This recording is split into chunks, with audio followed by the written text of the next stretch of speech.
Mi abuelo trabajó hace muchos años con un pequeño grupo de investigación botánica en zonas aisladas selváticas. Ellos recolectaban muestras de plantas raras, hongos y especies medicinales para universidades y laboratorios privados.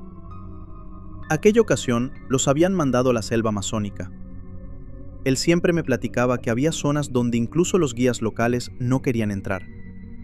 Decían que existían lugares donde la naturaleza cobraba vida de maneras tan increíbles y aterradoras que, si alguien lo contaba, era muy probable que nadie le creyera, por lo extraño e imposible que era. Su anécdota comienza una tarde. Después de varios días avanzando río adentro, encontraron un área extraña. En aquel lugar no había la fauna típica de la zona. De cierta forma, parecía desértico.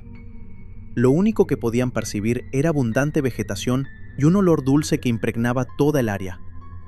Era un aroma fuerte, demasiado fuerte. Mientras avanzaban por la zona, aquel olor comenzó a cambiar lentamente, hasta convertirse en un hedor insoportable.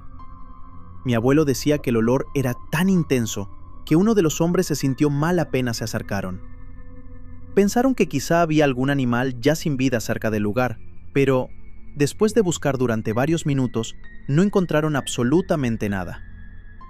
Cuando avanzaron un poco más, vieron que en aquella zona había un grupo de plantas parecidas a una flor enorme.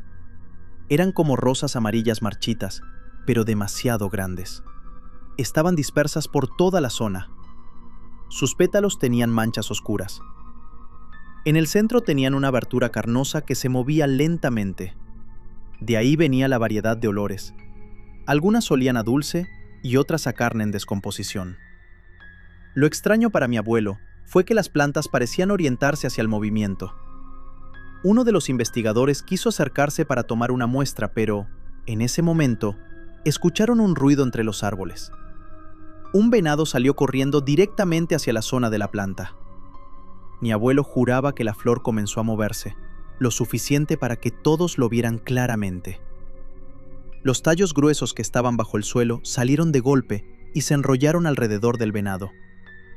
El animal empezó a forcejear desesperadamente, mientras esos tallos lo inmovilizaron. El venado dejó de moverse en menos de un minuto. Después, la abertura del centro comenzó a expandirse lentamente, mientras los tallos movían al venado hacia adentro. Mi abuelo decía que todos estaban sorprendidos.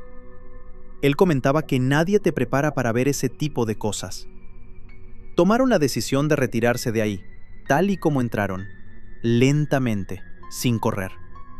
Comentaba que llegaron a la conclusión de que aquellas plantas eran mucho más grandes de lo que parecían, ya que dedujeron que, bajo tierra, esa especie debía ser mucho más grande para poder arrastrar al venado.